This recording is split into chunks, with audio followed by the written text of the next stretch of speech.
You are now entering the box.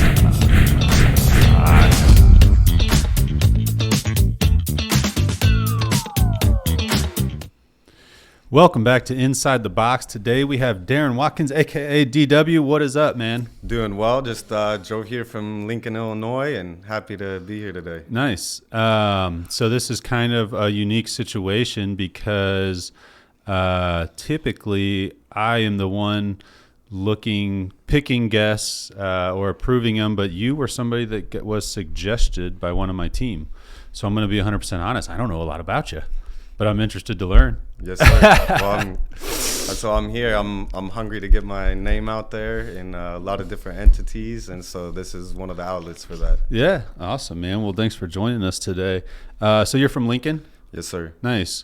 Do you know Mario Cannon? I do know Mario Cannon. Yeah. I'm actually about to make a song with Are Mario you? Cannon. Nice. Yeah, he's one of my guys. We've been in a couple different business things together, and I've known him for a long time. Oh, wonderful. Yeah, he's a good dude. Yeah, so when I got out of the joint in 2016, I started going to Anytime Fitness, and that's how I met him. Yeah, he's a good dude. What'd you get put away for?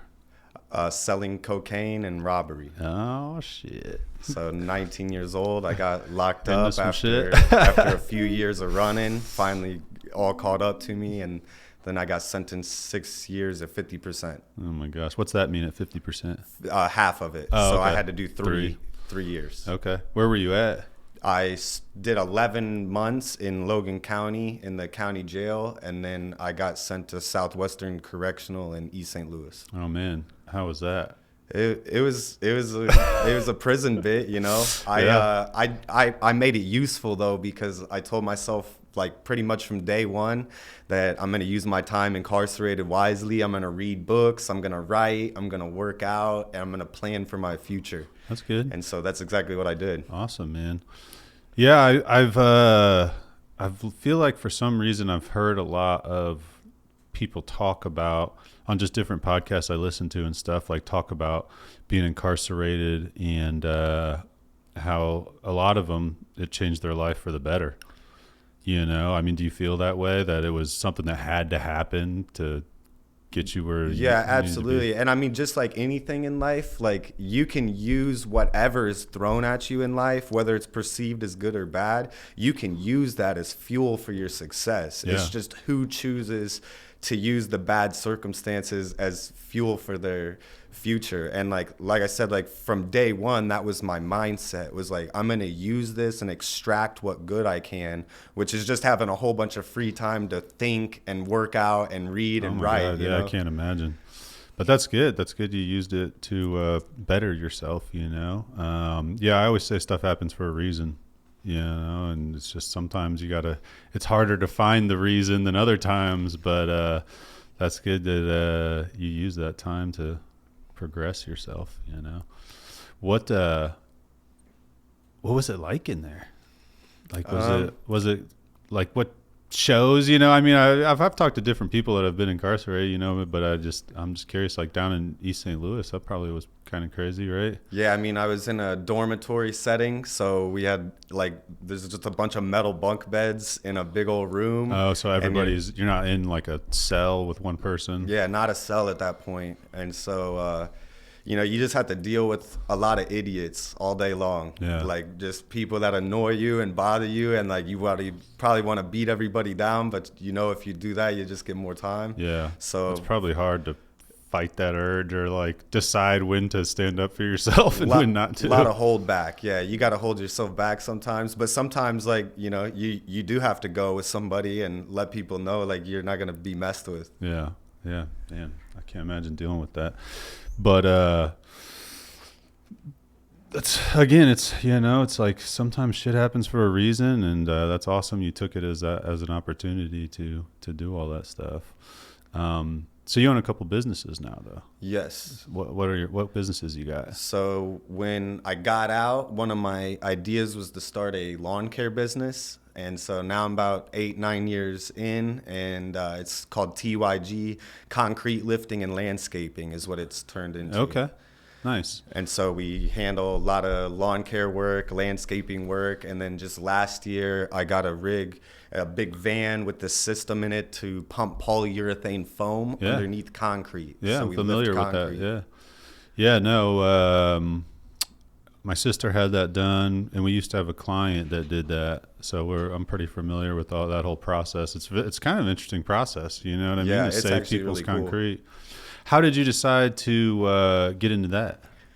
So I started as lawn care and landscaping, just pretty much knocking on doors and getting any job that I could. When I first got out, I really didn't have anything. So I was just, door knocking and asking people if I could mow. Landscaping's a good business because, like, to get started, it's kind of like it's not a high investment thing. You know what I mean? You could, even just as a kid, like a couple of my buddies when we were in high school, they had a mowing business and they made a shitload of money. And, they'd get some better mowers, as they just started with push mowers though. And Yeah. Everybody needs it, you know what I mean? Unless they're going to do it themselves. Yeah, I mean, everybody's got a lawnmower or access to a lawnmower. Like, somebody that's got a push mower somewhere. And or shit, you can get one for $100 if you're just trying to start a business. Yeah. Yeah, I mean, and all you got to do is go door to door anywhere, and you'll find somebody to mow the yard. Yeah. So like, people don't got no excuse. So then you're doing the lawn care, and at what point did you see like the concrete side of it, or decide on that? So along with me getting out and starting my lawn care, I ran into a police deputy there in Lincoln, Scott Brown, and this was shortly after I got out. I got out January, and in April, I ran into him and asked if I could come back to his Taekwondo class that I was in before I was incarcerated. And I didn't really think that he would let me because he's law enforcement, and here I just got out of prison. I'm a convicted felon now.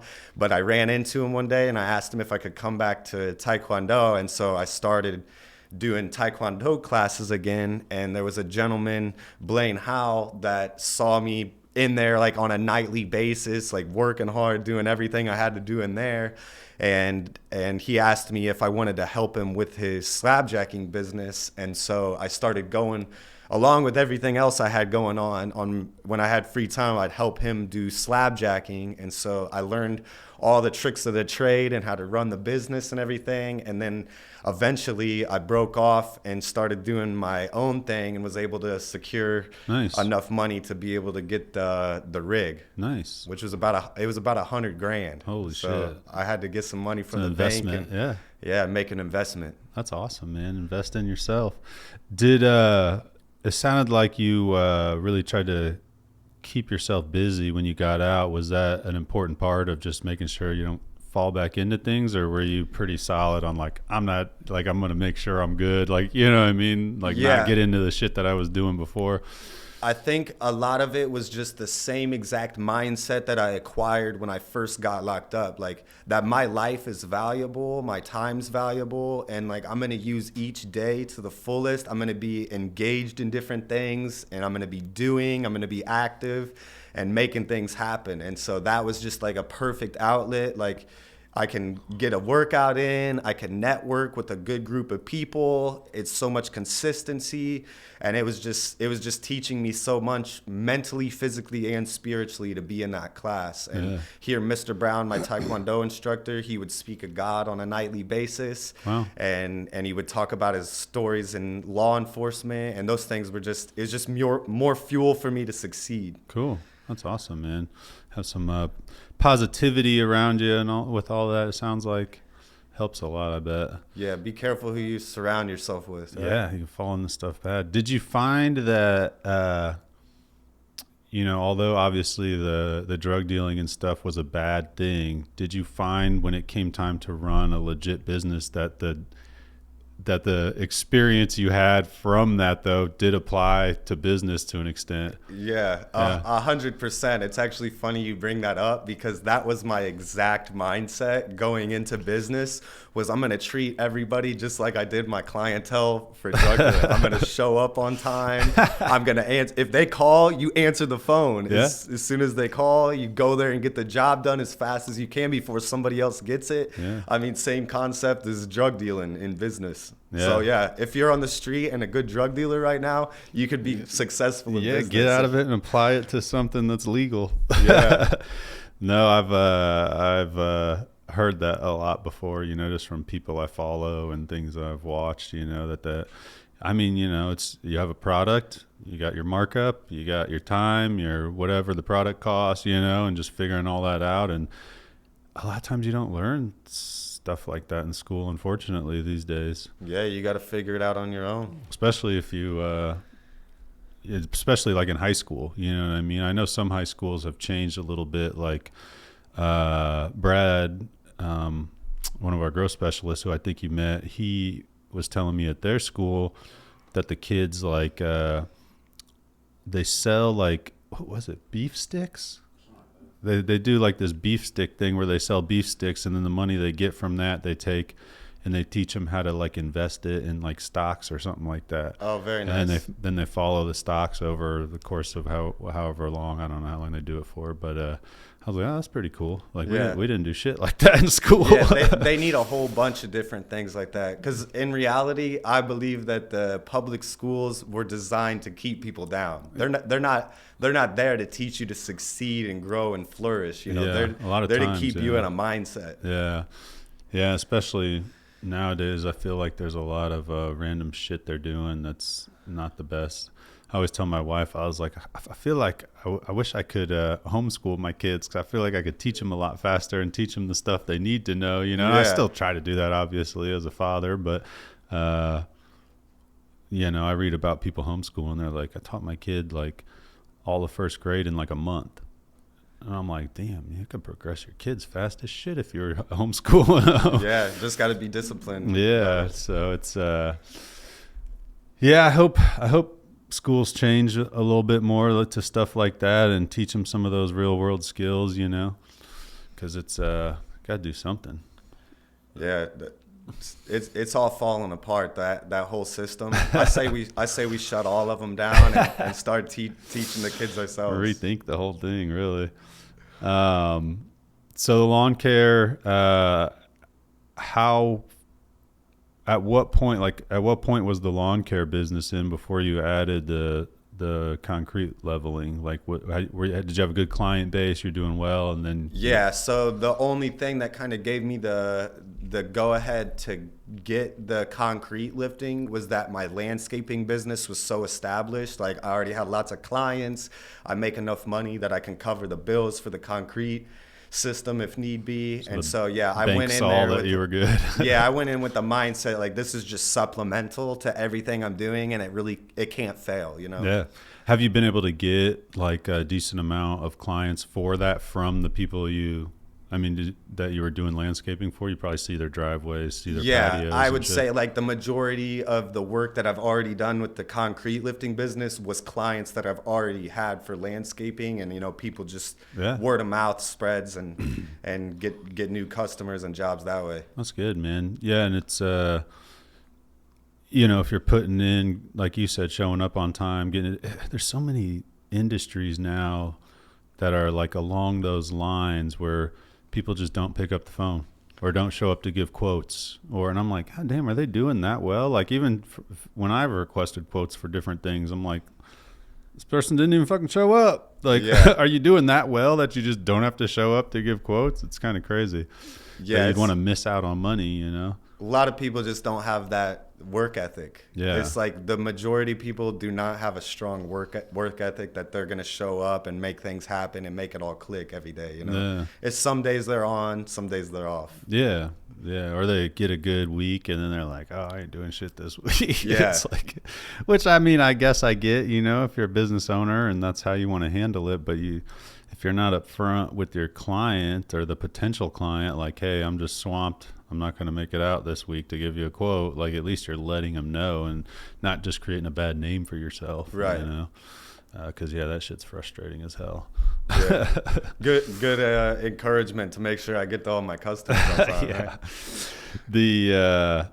Right? So people that don't know, why don't you describe the concrete leveling and what that is?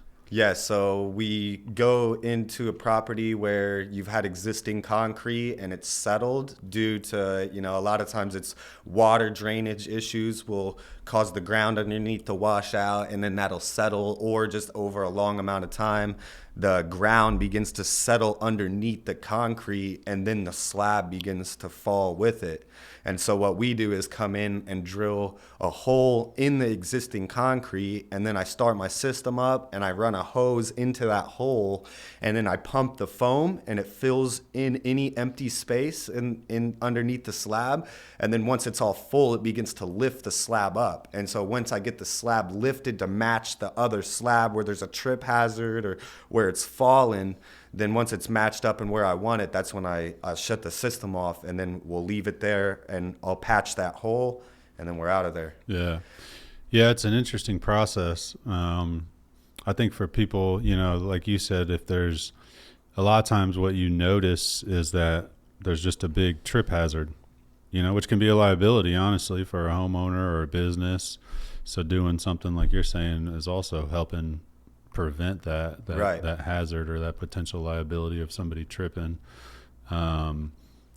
I think a lot of people think that they just have to get a whole new freaking driveway or something, Yeah, a lot of people don't even know about slab jacking, and I'm sure there's a million people in the world today that have ripped out slabs that could have been done really cheap, Yeah. and they ripped it out and poured all new. And the concrete guys that pour, they're not going to tell you, hey, you can slab Right. jack this if need be for a fourth of the price. Yeah. They're going to say, Let's whatever, tear it let's out. rip it out and go. Yeah. No, when my sister bought her house, she had that issue, and it was causing water issues. Water was then running back towards her house because Yeah. it wasn't all leveled out properly. I don't remember who she ended up using. This was a long time ago, but yeah, saved her driveway from having to tear it out or do anything stupid. It's with the way to go. Yeah. I'm not just being biased either. I really believe in it. Yeah, for sure, man. Anytime you can save money for even, it's expensive as hell to lay a new driveway, or especially if you got to tear one out. Yeah. And also good note is there's two different slab jacking methods right now. There's the traditional method, and then there's the polyurethane method. So the traditional method uses like a limestone in Portland. It's like a mud. And then the new method is the polyurethane, which just takes two chemicals, mixes them together, and makes that expanding foam. Yeah. And I would say that the foam is the way to go. And so Lasts that's longer, doesn't it? Isn't yeah, it really long? it lasts longer. It's not going to settle back down. It's more water resistant. It's kind of like like the spray shit you'd use to like insulate like a window or something. Same right? exact stuff. Yeah. Yeah, that's interesting. I wonder how long has that been around? Do you know? Because I would say probably a good 50, 60 years they've been doing it. Yeah. Maybe longer than that. They told me the year when I did some training classes in Manitowoc, Wisconsin. They got a place called HMI. That's actually who manufactured all my equipment. But they're kind of like the ones that have been in the game since the beginning. Yeah, that's cool. Yeah, no, I never even knew about that was an option until my sister had it done. And again, that was a long time ago. I mean, probably, I don't even know, 10, 15 years ago now. Yeah. But yeah, it's a pretty interesting process. It's cool. It's like satisfying to see the concrete raise. You know what I mean? You watch those videos online that are just kind of weird, satisfying videos. Like that's one of those things where you just see it kind of raise up, and it's interesting. Super cool process. Yeah. That's kind of like what got me hooked on it to begin with, was like, dang, I can make this whole entire slab move up a few inches. That's pretty cool. Yeah. No, and save somebody some money, man. Which is, we all know everything's expensive as shit nowadays. So Yeah. we got to save where you can. Yep. Work harder and save more, huh? Yeah, for sure. And then, so Taekwondo, that's cool, man. So you were doing that prior to being incarcerated? For a very short time, and like I never moved up in rank. I stayed a white belt, and like I was just in there for a short time. I didn't take it seriously. just kind of playing around with it. Yeah. But then once I got locked up, like I looked back and I saw like how important that was, and if I would have took it seriously, how much better off I would have been. Yeah. There's a lot of stuff that's learned in martial arts that I think is a huge thing. We got my son, he's only 5, but we got him in it's jujitsu, but it's just, he's only 5, so it's really basic stuff, and it's probably more like karate at this point. But he enjoys it, and it's the people are great. They, with discipline and getting them to listen, and really, there's a lot of stuff that's taught. You know what I mean in it. Yeah, it's teaching them structure at a young age that they might not get elsewhere. Yeah, they always reference back to like their parents. You know what I mean? If you're, when they're trying to tell them to do something, if they're not listening, they're like, you listen, you got to listen to your parents, right? You got to listen here. You know what I mean? They always reference it back to like real life, at home stuff, I think, which is nice. So you got your own, you teach it now? Yeah, I teach it now. Okay. You got your own place? Yep. I teach at the basement of the First United Methodist Church there in Lincoln. They got a big space down there that we train in. Nice. Monday, Tuesday, Wednesday, 6:30 to 8. That's awesome, man. You do like all age ranges or? Yep. So I think my youngest student is 5, and then I got some parents in there, so probably 40-ish age in there. But I've had all the way. I mean, my instructor was 64 when he was training. So yeah, that's crazy. Does so are you like a black belt? Yes, so I just received 3rd degree black belt through the Kukiwon, which is in South Korea. It's the World Taekwondo headquarters. Oh wow, so, that's crazy. So you've been to South Korea? No, well, I actually haven't been there, but my certification is from there at the Taekwondo headquarters. Gotcha. I do plan to visit though. Yeah, that's crazy, man. Do you ever do any competing or anything like that? I have done a lot of competitions all the way up until my black belt, and then once I received black belt, it's mostly been just training other people for competition. Do you have to compete to move up in belts, or how's that work? You don't have to compete to move up. You can move up in rank just by attending class and learning all the material and then taking a test. Yeah. Okay. Was that how long did it take you to move up to black belt? From white to black belt, it took me roughly 4 years, and that was me going to class, like to every single class and showing up for every testing. And I did up to that point to black belt, I went to every single competition that I could go to. So like I was all in from the beginning. That's awesome, man. It's nice to dive into something like that. And I always say whatever you're going to do, just try to be the best at it. Yeah. And I think that's a good mindset to have, whatever your job is, even if you hate it, like be the best at it, because it's just going to open up opportunities for you one way or another. If you're if you're working for, let's just say you have somebody working for you doing lawn care and they're kicking ass and they're good and they're, even if they hate it, but if they're providing a good experience, like maybe you're going to mow someone's lawn that's going to be like, hey, you're great. Like I own this bit, you know what I mean? And yeah. There's just always opportunity, whether you're serving or a trash man or whatever it may be, Did with the Taekwondo, when did you start your own business with that? So I trained under Master Scott Brown all the way until he passed away, and so then when he passed away, was that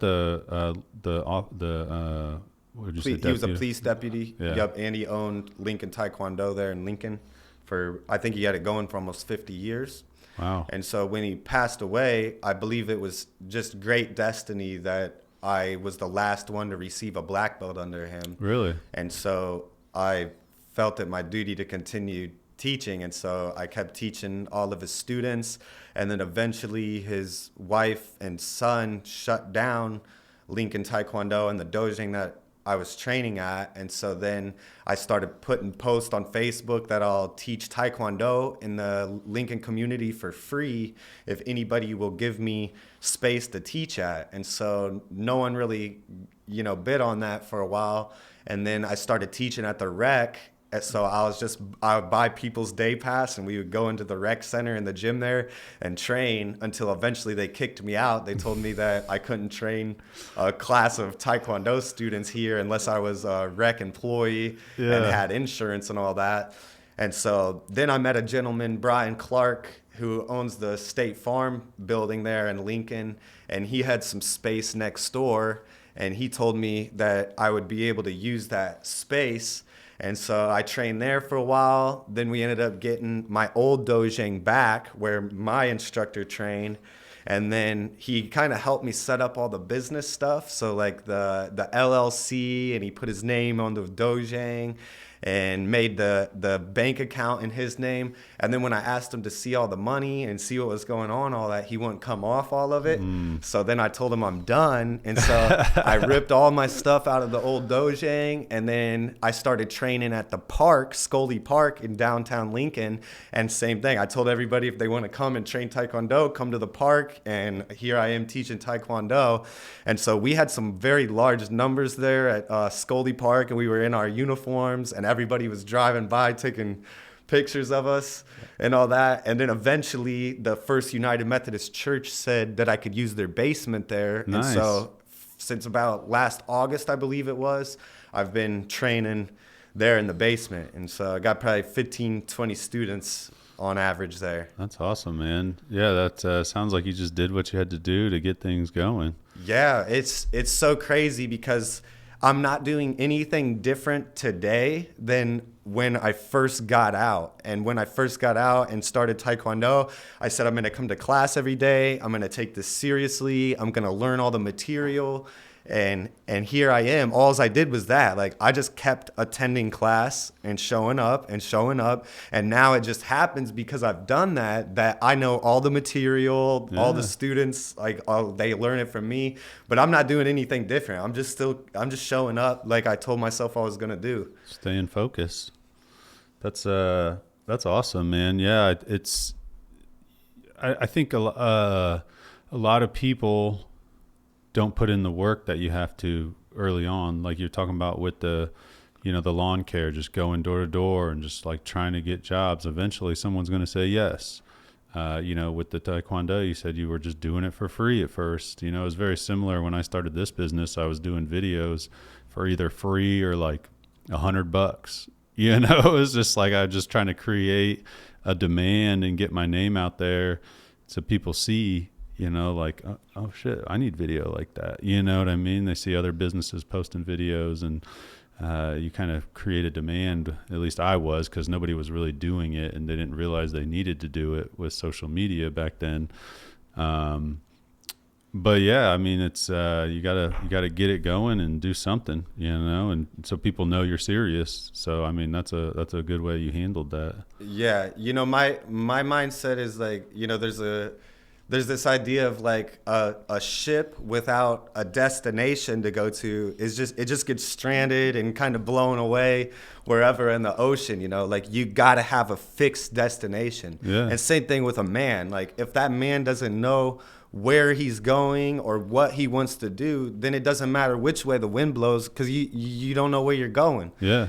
So you gotta come up in your mind, where do you want to be, what do you want to do, and then you just go 100 miles an hour to give everything you got and go right to that destination. Yeah. And it doesn't matter if there's an obstacle in the way or something that's stopping you, or even you yourself begin to think that it's impossible to get to that destination. You can't let any of it creep in. You just got to keep going. Yeah. Even if it's just a tiny bit. Focus just keep on going. that goal.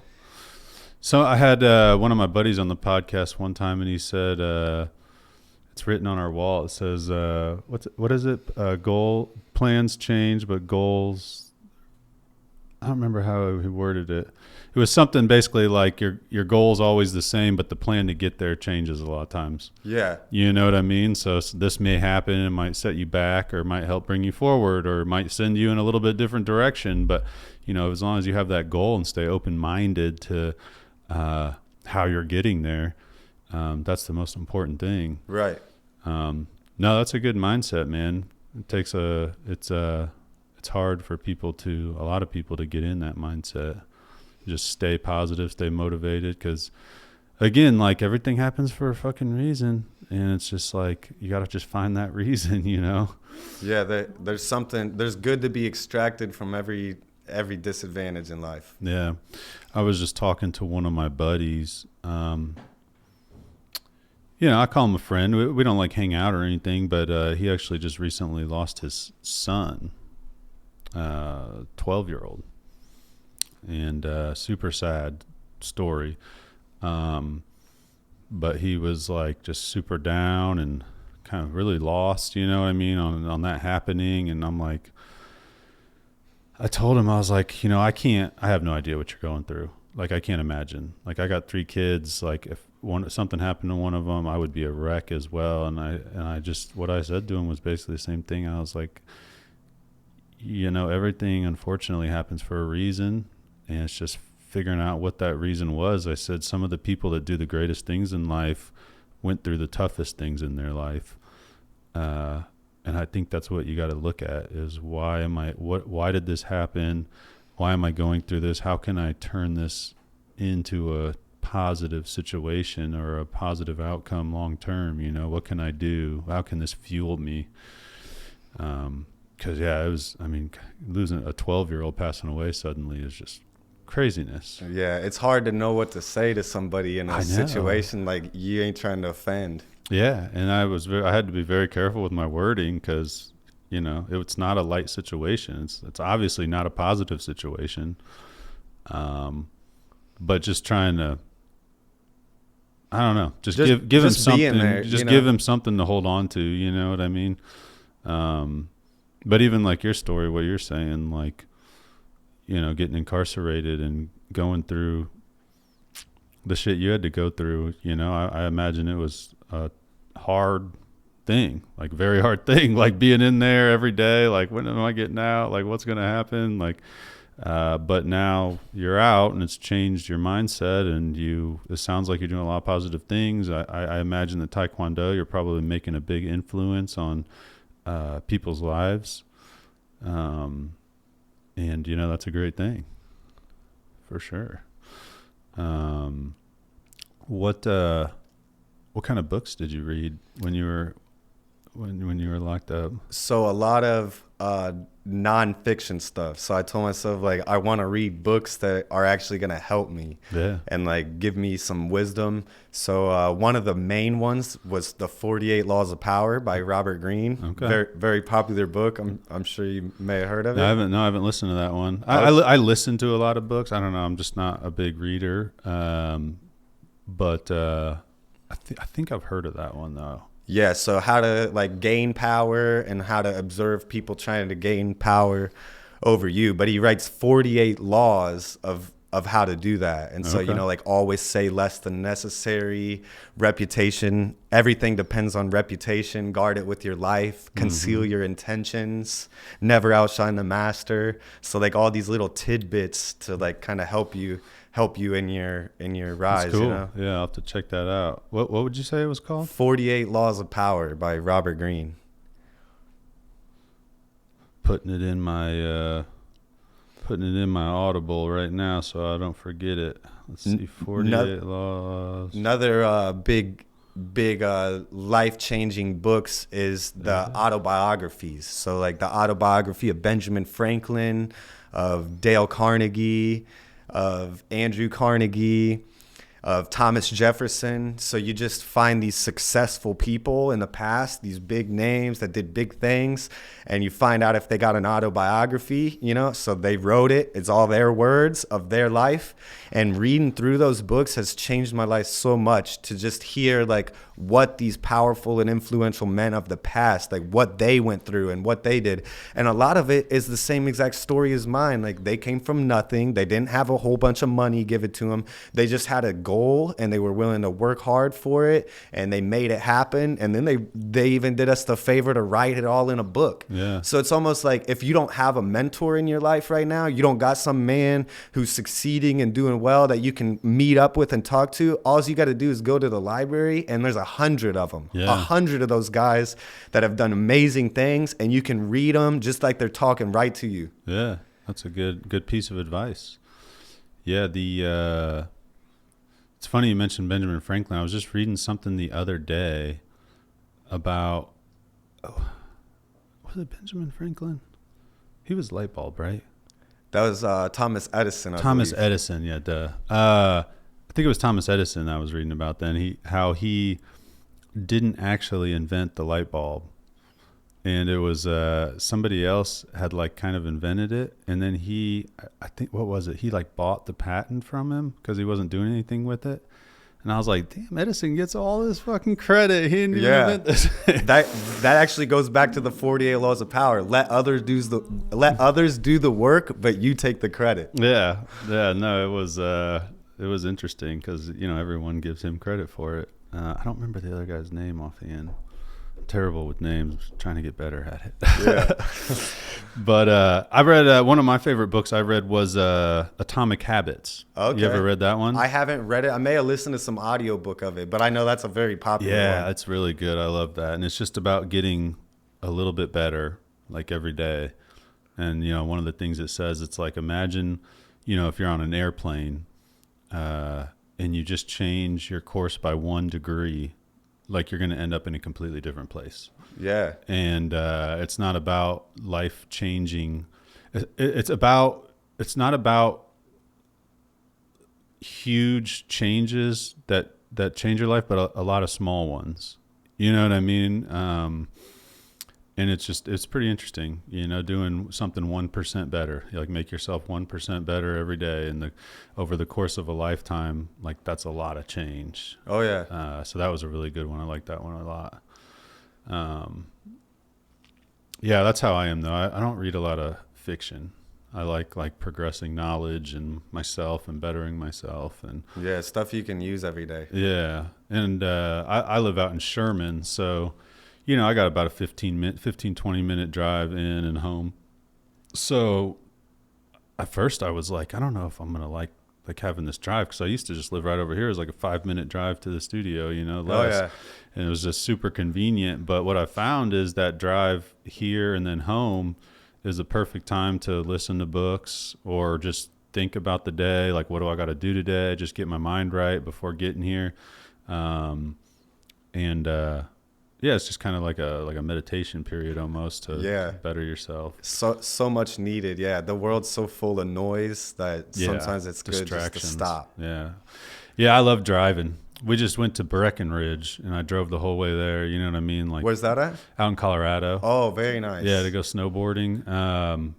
But I drove the whole way like nonstop, and it's just like a meditation for me, like a time to think things through, reflect. You're just concentrated on the road, and a lot of times I do it even without music or sound or anything. Yeah. But it's just like a forced meditation essentially, and especially with kids, it's hard to have time to like with no noise. Yeah. So what we always do is we leave at night right before they go to bed.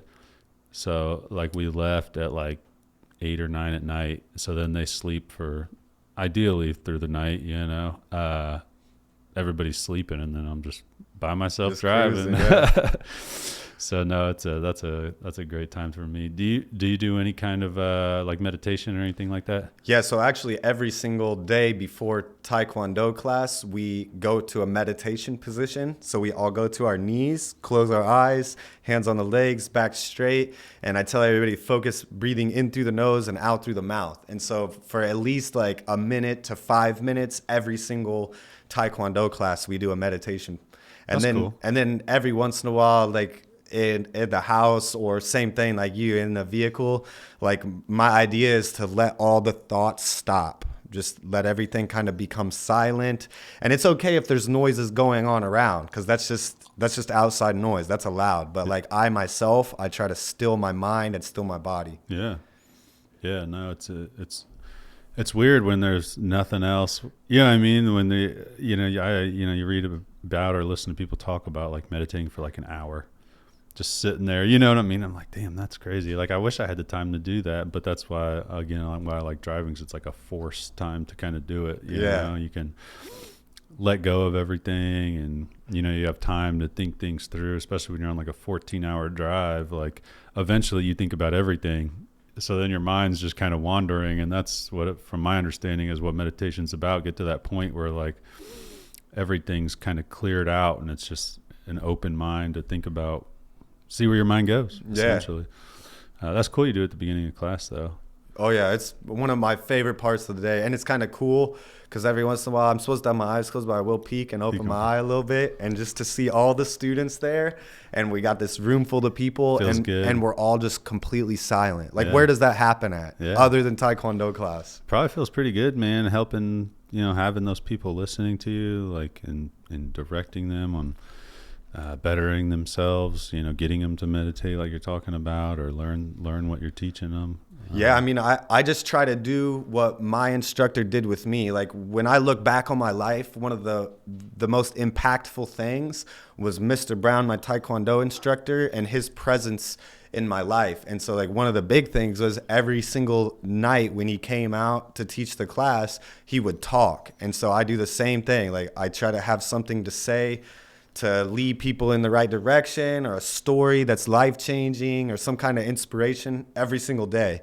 And I just go out there and I say what's on my heart, and then I run the class just like Mr. Brown ran with me. I go through all my kicks, all my forms, we spar, and like I'm just mimicking everything that's been taught to me. And like he did it for 40 or 50 years, and I know that that's a good one to follow. Yeah. So I just follow his footsteps the best I can. It's cool you're kind of keeping his legacy going from what he did. Yes, that's exactly what it is. It's Mr. Brown's legacy that, he's carry on whoever's legacy before him. He had instructors, and they eventually originated from other countries and came here, and then they got taught, and then they taught Mr. Brown, and then Mr. Brown taught me, and then here I am teaching my class, and hopefully one of my students someday goes on to teach even after I'm gone. Yeah.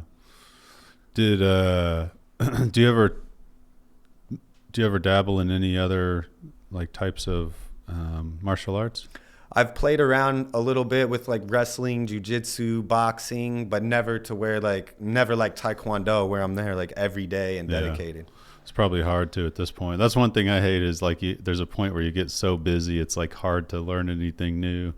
Because when I first started, I was doing everything. I was doing the graphic design, the video production, the sales, the billing, like everything. And I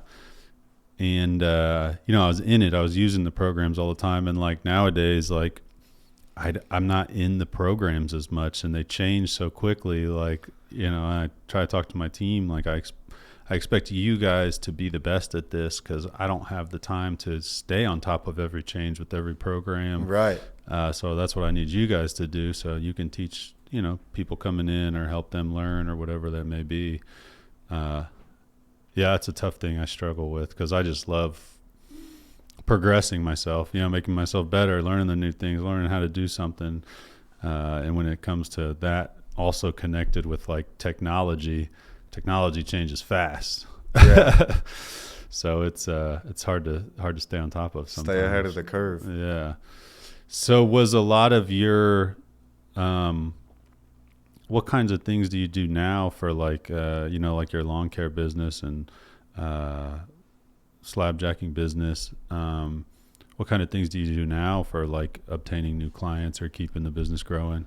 A lot of it's just, I've got a pretty good client base that I've built over the years, but every once in a while I experiment with like putting my name on a billboard, or like making a little commercial for social media, or like getting my name on different pamphlets and brochures and stuff that go around town. Yeah. But a lot of it's just clientele that I've already got. And like, as soon as spring hits, I got 40 yards that are already on the list that we take care of. And then we go do those yards, and neighbors come out and ask, and that turns into another job. And so it kind of has been growing like that. And eventually when I get the money together, I'm going to hire U-Box Media. Yeah, let's go. No, it's a tough balance, Do you have people that work with you? Like you got a team? Yeah, I got a few guys that help me on and off.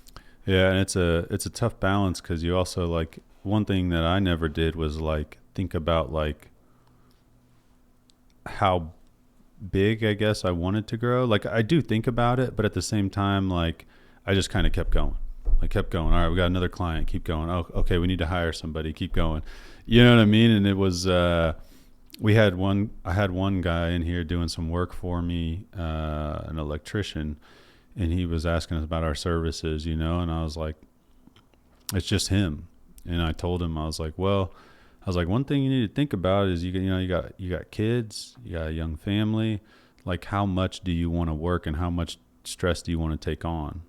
Because I never really thought about it, you know, and I just kept going. But, you know, once, like I told him, I was like, once you hire us, like, you got to be prepared for the work that's going to come, you know. So are you ready to manage somebody and start growing your team and take on all the responsibilities that go along with that? And, you know, I always say, like, we're a partner with every one of our clients. And with that, like, I want to give them the experience I've had and the knowledge I have from that, and like make sure they're ready for whatever that is. Because, you know, there was one person I talked to that was going to sign up, and I was like, you know, and I'm like, well, can you handle this many more clients a month? And they're like, oh, well, no, I don't think I can handle that many. And I'm like, well, as much as I want to have you work with us, like, I don't want you to go out of business or have a bad reputation, or, you know what I mean? I was like, so what I would say is plan for that growth and what that looks like, and then come back to us, because I want you to be ready to grow and get those clients, you know, because all of a sudden you got a bunch of clients, it's like hard to manage and deal with, and you know your service may go down or whatever that may be. But yeah, it's kind of you really got to plan some of that out and think about it. Yeah. If you guys get hired, they definitely need more employees with all their name going everywhere. Yeah, exactly. And it's, you know, there's a lot of businesses that don't realize still, even today, the power of social media and digital, you know, and how much you really get out there. And especially in a business, you know, like you're talking about and like you have, where people are just looking for somebody good. Again, like you said, that's going to show up, that's going to do the work, that's going to do it good, that's going to provide them a good customer experience, because there's just a lot of businesses that don't. Yeah. And they might get that customer once or twice, but, you know, they piss them off and out the door and looking for the next guy. And it's a hard thing to manage. I get it. You know, I've dealt with it before, you know, when we've been too busy and someone's mad because they're not getting the attention they feel like they deserve, or whatever it may be. And you got to address that accordingly and hire or work extra or whatever it may be to get it done. Yeah. And it don't matter. You've been working for somebody for a few years. There's that one bad experience. Yeah. That last at bat. Yeah. That's what I say. You're only as good as your last at bat. I'm a member of a group called the Central Illinois Customer Service Association. You should check it out. Okay. We have an event coming up on, hold on, let me see. Let me give you the right information here. It's the 28th. Okay. It's out at Cherry Hills Church, 7:30 a.m. So what we do is, it's a not-for-profit. All the membership fees go directly towards providing programs for the members. And the idea is we're trying to help people create the best customer experience possible for their business, or just help them grow as people. So a lot of the money gets invested into hiring speakers. So we hire like nationally known speakers to come and talk to the group and on different topics. And I've been on a lot of boards, and I've stepped down from a lot of boards because I'm busy, you know what I mean? And I want to help all these different people that have asked me to be on their boards. But at the same time, like, if I can't give you my time and information and what you need from me, like, I want you to find somebody that can. But this one I've really enjoyed, and I've learned a lot from it, from these speakers and the group and the people that are members. It's just been awesome. But I think you would like it. The speakers are awesome. It just goes right along with the stuff you're talking about. Yeah, I'll have to see what's going on, see if I can't pop up. So if you're available, you can come out just as a guest and check it out, see what you think about it. You can give me a job speaking there. Maybe we do a local. at the end of the year, I did it last year, and a lot of times for the end of the year event, we get like local people that just, depending on the topic, you know what I mean? And last year we had a panel of local business owners, and I was on the panel, and it was just a bunch of different questions about how technology can improve customer service and experience and stuff like that. So there was like 4 of us, someone from Peerless, me, the guy that, oh God, I can't think of his freaking name now. Anyway, he owns the Mellow Cream manufacturing, and dude, they manufacture donuts and ship them all over the fucking country. It's crazy. Like the individual Mellow Cream stores are separate from them, and then there's like the actual manufacturing. So like at grocery stores, at gas stations, like almost all of that's coming from Mellow Cream, but it's from the manufacturer. And I had no idea until I met him and just talked to him about his business. Yeah, making all that money off dough and sugar. Yeah, making dough off dough. That's funny. So what else, man? You do music? You said you're doing something with Mario? Yeah, so me and Mario are working on a song now. So, I mean, my whole entire life, I've been writing music and poetry, but I never really put it out there. And then something just hit me recently, probably like 6 months ago or so, that I was going to start putting it all out there. And so I made all the social medias, and then I started working with people to make the music videos and recording my songs. So now I've got like probably 40 songs recorded. I got some on SoundCloud. I just got my first song on Spotify. And then I worked with Exclusive Techniques, which he's a videographer in the Chicago area. And so he shot a couple videos. One dropped already. Nice. And one's about to drop for New Freezer. And then I got to go to Bangkok, Thailand, and shoot with Tyndall Visuals. And so cool. He did one video for me in Bangkok, and then another one in Pattaya City Beach, Thailand. And so all those have dropped and are on my YouTube channel now. And the goal is just to keep going, you know, like my plan is to make songs with people that are already in the industry, and then to keep shooting videos with people that are making reputable videos with people. And then if I get any opportunity to be on stage anywhere, like I'll be there right away. Yeah. And I think part of my goal here is just showing the world around me that everything's possible. So like every dream can come true. Like 9 years ago, I got out of prison. I didn't have no money. I didn't have anything. I paroled to my mom's house. I didn't have a license or a vehicle, but I've had a dream, and I've had these dreams this whole time. And so you want to get a black belt and start a Taekwondo school, go do it. If you want to start a lawn care business and a concrete lifting business, go do it. If you want to be a rapper and make music videos with people that are making big time music videos, just go do it. Every single thing is possible. It's just whether do you believe in yourself, and are you going to do what it takes to make your dream come true? Yeah, put in the work. What was Thailand like?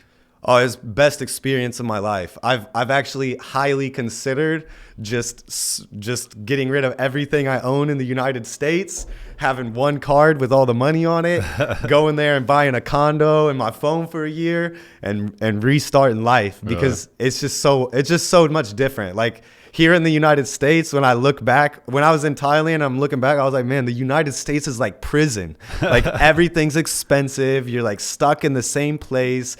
There's just not a lot of freedom. Like they say this is a free country, but it's almost like when I went to Thailand, it was like, that's a free country. Like everybody seems to be happier. The economy's way different. So not everything's all high priced. There's beauty everywhere you go, you know, beaches and city life, and just different. And like one of the customs in Thailand, everybody puts their hands together in like the praying thing, and they bow to you. So like everywhere you go, everybody's bowing.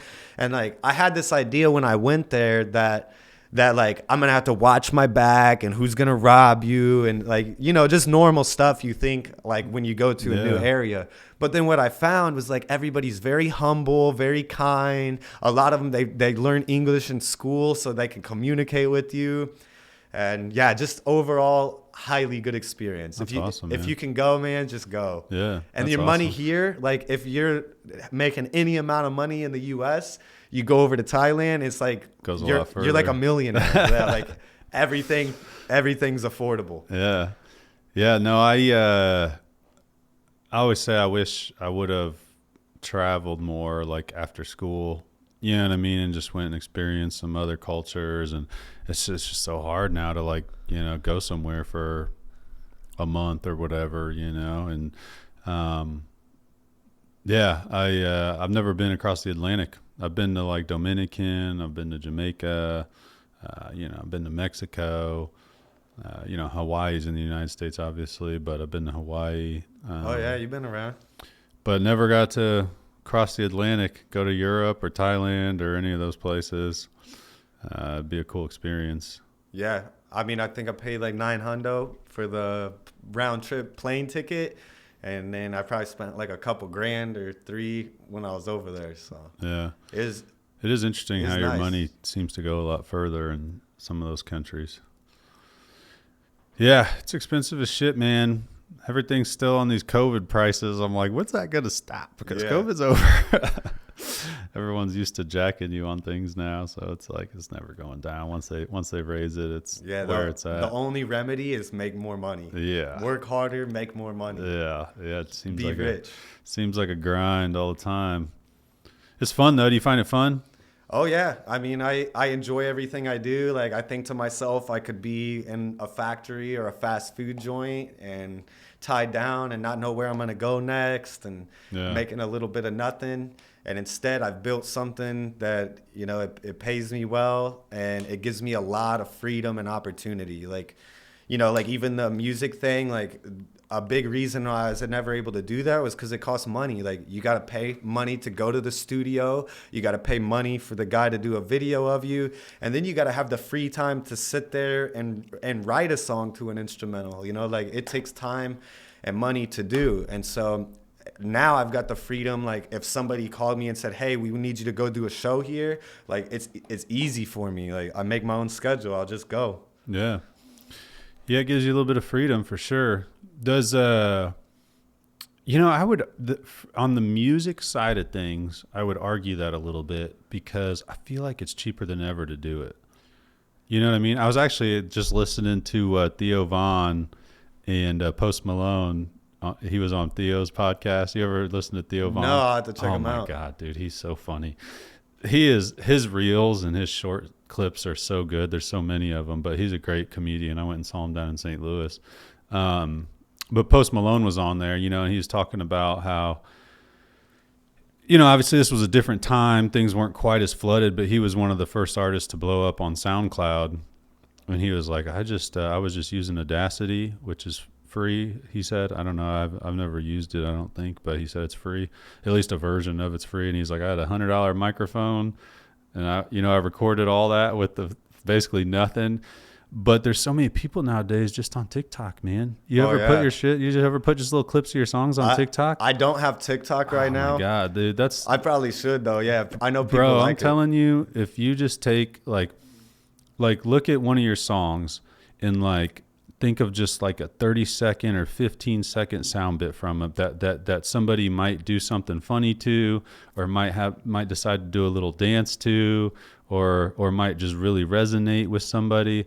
Like, and even if it's just you singing that, but you can act like you're singing it, but just overlay it if you want it to sound better. You know what I mean? And just do it. Just keep doing it nonstop.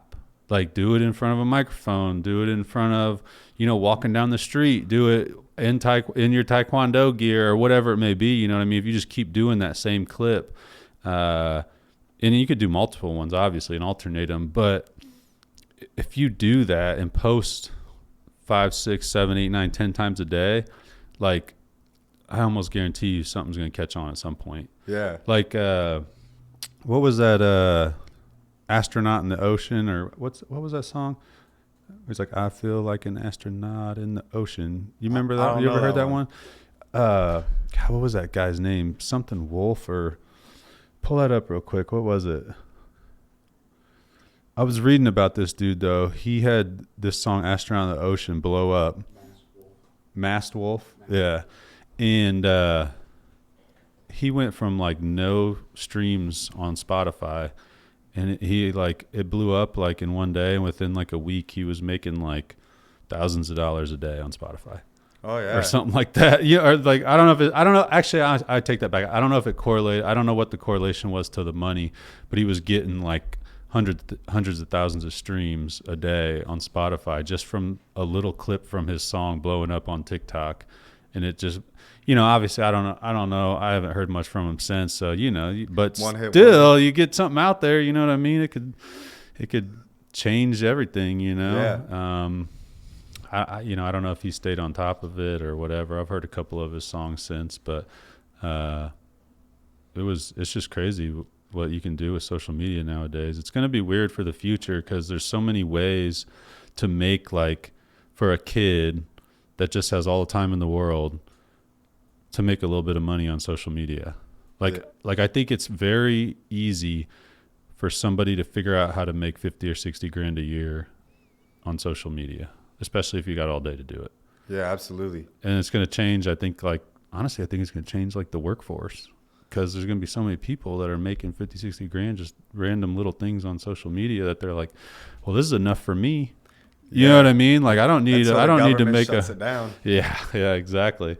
But and it's, there'll always be some form of it. Just a matter of how much they regulate it, I guess. Yeah, I feel like you guys probably got all the resources here to make somebody famous pretty easy.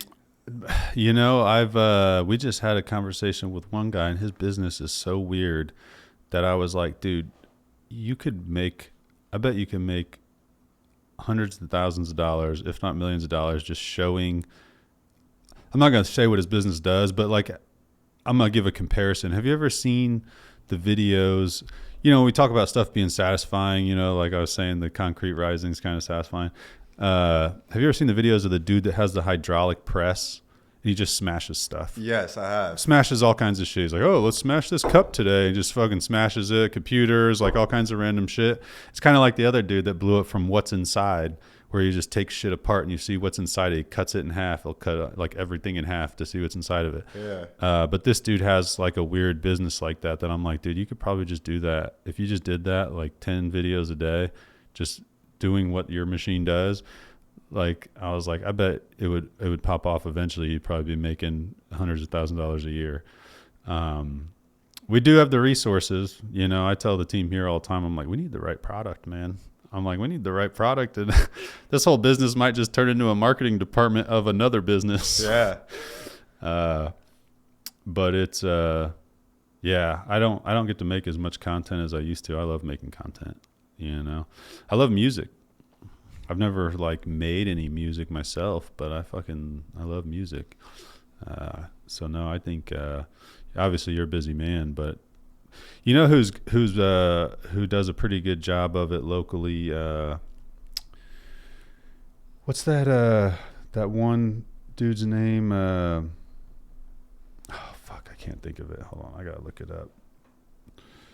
He did rap for a while. He started doing some like country hip hop. He's pretty well known. You would know it if I said it. It's that white dude. Can you think of his name? Fuck. Let me find it here. No, what the hell is this dude's name? God damn, why can't I think of it? Again, I'm fucking terrible with goddamn names. He's got to be here. Where's he at? He records with Mike Morano? No. He's in town. He's got a nice recording studio too, if you're ever looking for another place to record. Yeah, I'd like to meet him maybe. He's good at what he does. He's got a nice studio. It's just in his basement too. This shit ain't pulling up. God damn, I can't think of his name.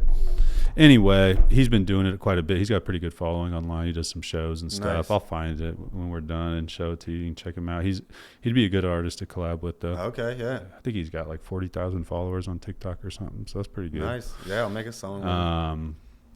But yeah, no, I've always loved music, man. I'll like write little things just that's on my mind, you know, just for the hell of it. Like some poetry or something? I mean, just like some little lyrics or something about something I'm thinking about. I'll just put them down in my notes. Like I don't ever do anything with them, but I got them in there. Oh, yeah. Yeah, just be creative. One day when I'm 50 years old, I come out with my album. So what? Anything else, man? What kind of stuff? You know, you've obviously been through a lot. What else? I know you got some other shit in there to share with the world. What else is going on? I don't know. It depends on what topics. Well, I love that you're just, you know, trying to spread the word of, because one of the things you said to me when we got in here, you know, you're just trying to spread the word of positivity and, you know, people being able to do whatever they set their mind to. I think it's an important thing for especially kids to hear. You know, there's a lot of kids that aren't great in school, don't get good grades, but that doesn't mean you can't be successful, you know. My son, he's not he gets very distracted in school, but he's fucking so creative. His imagination is crazy. You know what I mean? So I'm not worried about him at all. I just got to fuel that, you know, even if he doesn't do great in school. He's smart. He could do good in school, but he just gets distracted, you know. That was me, man. I didn't like follow along good with school at all. I was just there, you know, until I got to high school, until I didn't have to be there. I just walk out. Yeah, in high school. Yeah, so no college or nothing. I took some college courses, so I ended up dropping out of high school and joining a thing called Lincoln's Challenge Academy through the National Guard. And so we stay on an Air Force base for 6 months. Were you in the National Guard? No. Okay. Just that program. And so it was like boot camp, you know. So I was like 16 years old at the time, 16, 17.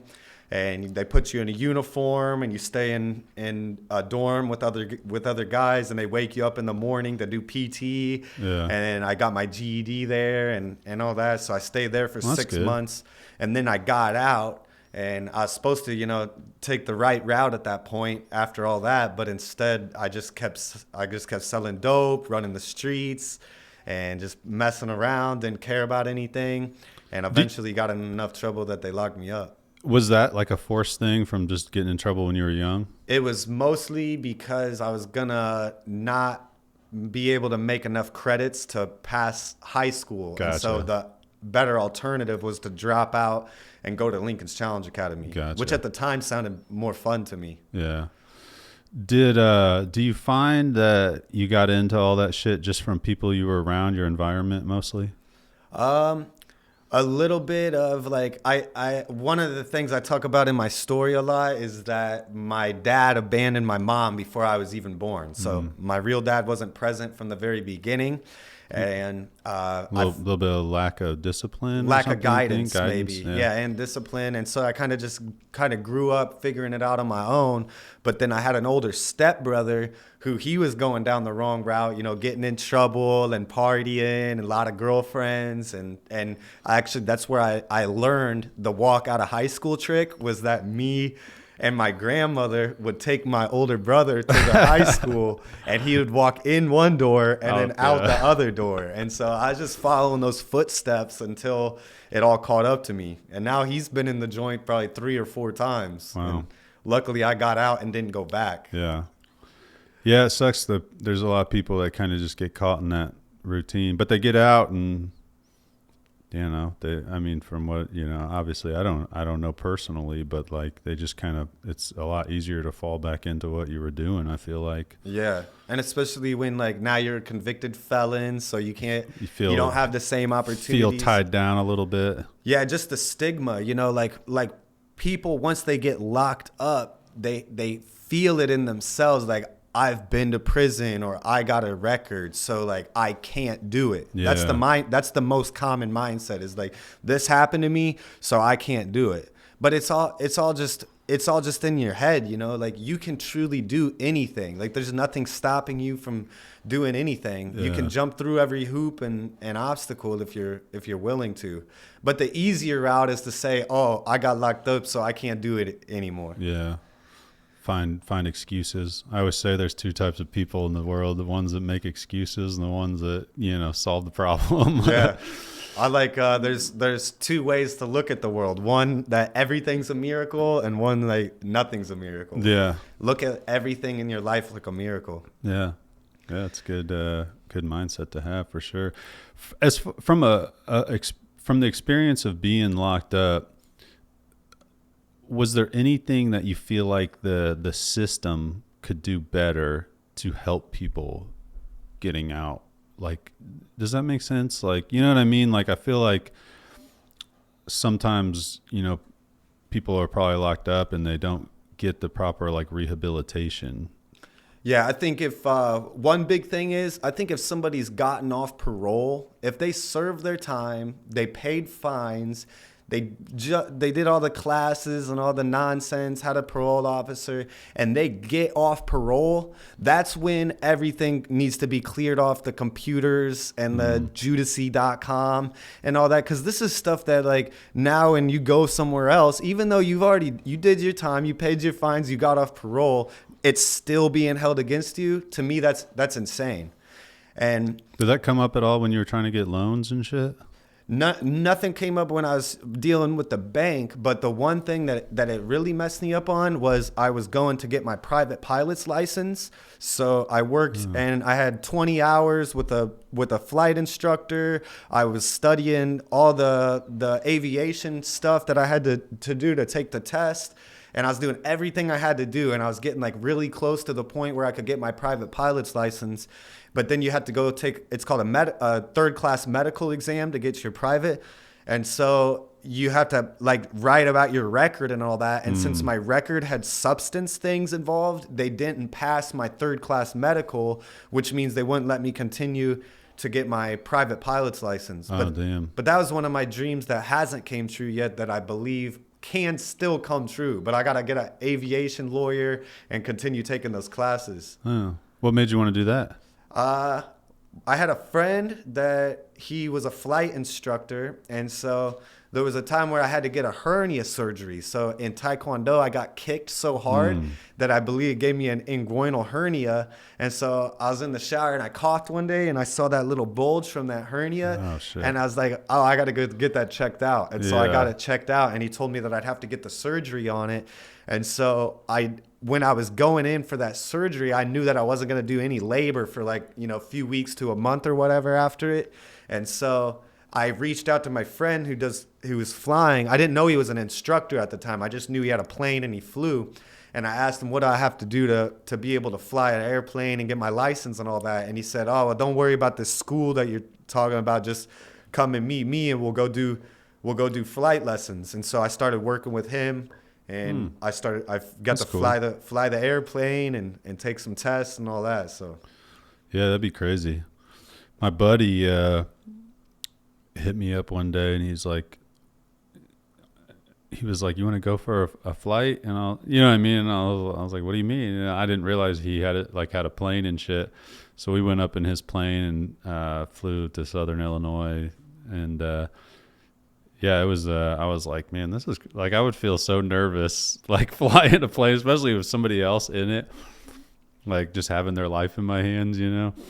His plane was interesting though. It was it had it didn't have a backup motor, but it had like a giant parachute, I guess, in it or something. So like if something happened, he could there was like a certain thing he could pull. And I don't know what happened when he pulled it. I don't remember what he said, if like stuff falls off of it or whatever. But in an emergency situation, basically this giant parachute would come out and it would like lower you to the ground. I was like, I guess you got some peace of mind there, because, you know, a lot of these small planes, you just got one engine, man. And if that thing fails, you're fucked. Nose dive to the ground. Oh my God. Yeah, I got my drone pilot license, and God, that was a pain in the ass. It was literally like almost like getting a pilot's license. Like, you had to learn to read maps and like the weather patterns and all this shit. And I was like, how about I just don't fly the drone if it's not good weather? Yeah. God damn. Yeah, they take it seriously because I mean, well, a little drone like that, like you'll cause a plane to crash probably if it hits you that way. Yeah, no, for sure. You need to know some of the basics on, scanning the skies, when to fly, and some of the different zones to be able to fly in. But like, it was just crazy, like the whole like reading maps and weather patterns and shit. Ryan just did it recently. He actually had a program, man, that it was I don't know if it was state funded or federally funded, but this dude instructed it, and he went, and it was all free. He got to do the class, and if you did the class, you got to take the test for free, right? And then he even got a free freaking drone out of it. Oh, nice. I was like, damn, I didn't get to do any of that. I had to study on my own and pay for the test. But yeah, it was a pretty sweet deal that he got to take part in. But what a lot of people don't realize is if you're to fly a drone for commercial purposes, for like businesses, or if you're doing a video for a business or whatever it may be, if you don't have the proper license, technically it's illegal, and a lot of the liability falls on the business owner, not the pilot flying illegally, which is weird. Yeah. But it was quite an experience having to learn all that shit. Yeah, and I mean, if anything, even if it was a lot of extra, you just learned more. So Yeah. No loss, Yeah, more knowledge for sure.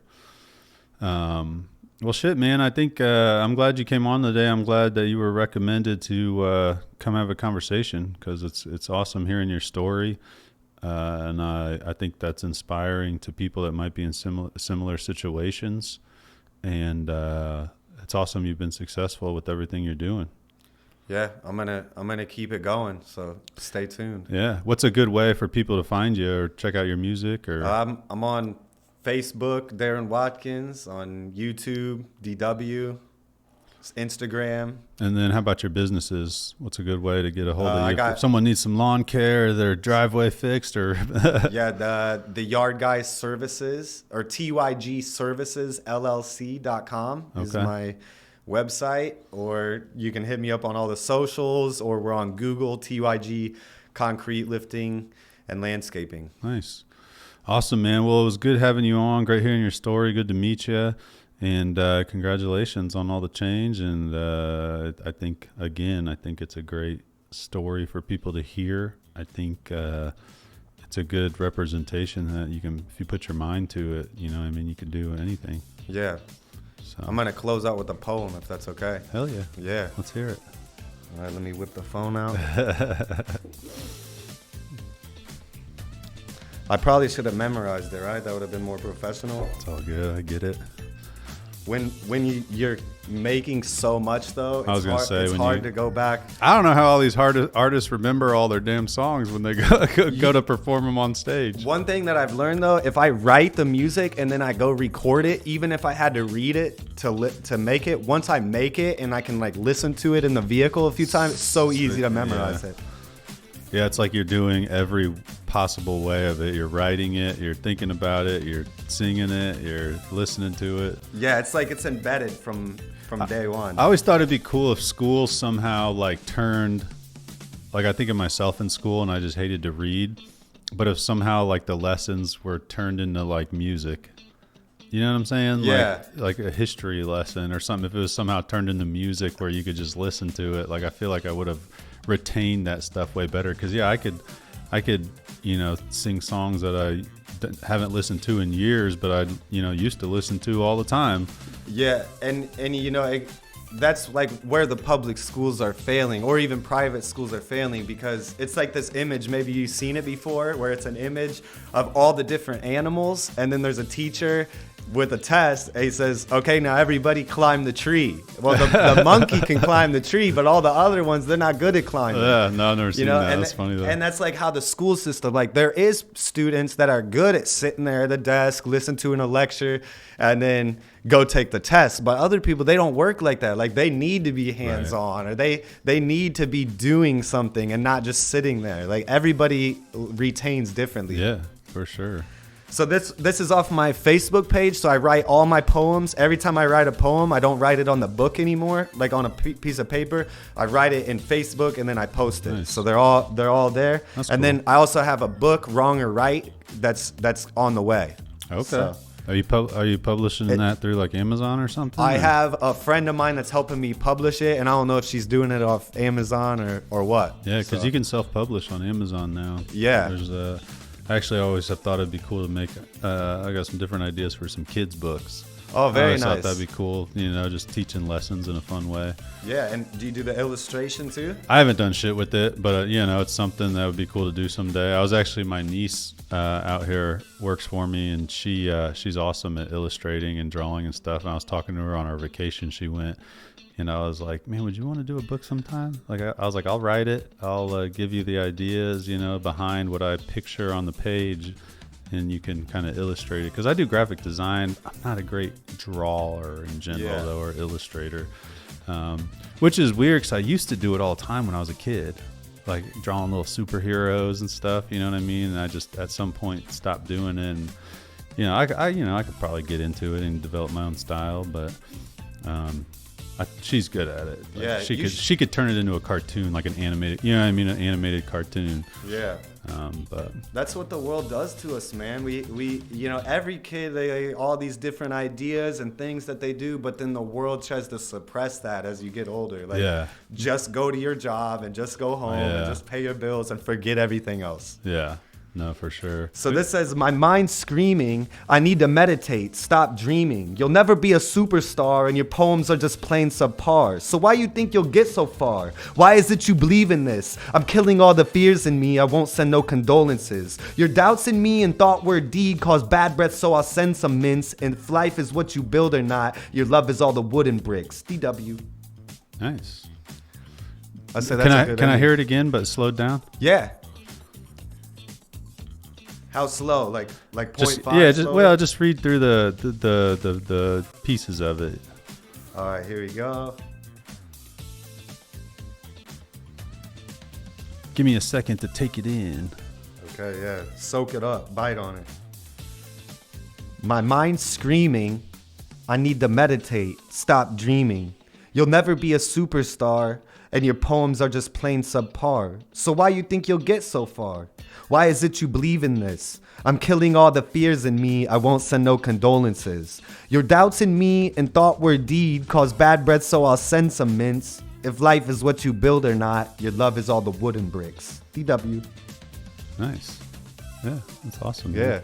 I got Very 100 nice. of them if you ever want to read more on Facebook. That's awesome. That's cool you're getting a book put together, man. That'll be really cool. Good shit, man. Well, yeah, again, it was awesome talking to you. And hopefully we get some people watching this and inspire some people. We usually get a couple thousand views across everything. But it's funny, like, you get your Spotify recap every year.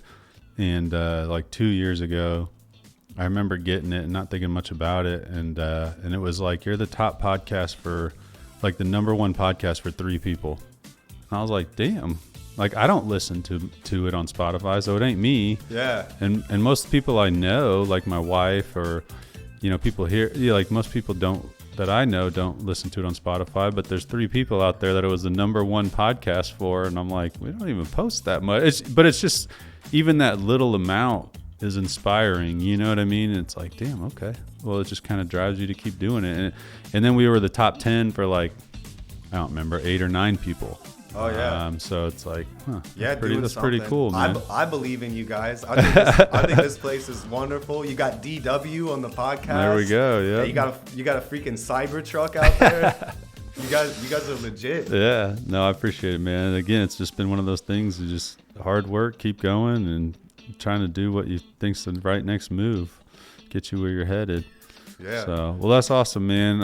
Again, appreciate you coming on. Awesome hearing your story. Congratulations on, really just turning your life around and doing something positive and starting businesses. And sounds like you're probably inspiring and mentoring a lot of people through the Taekwondo stuff.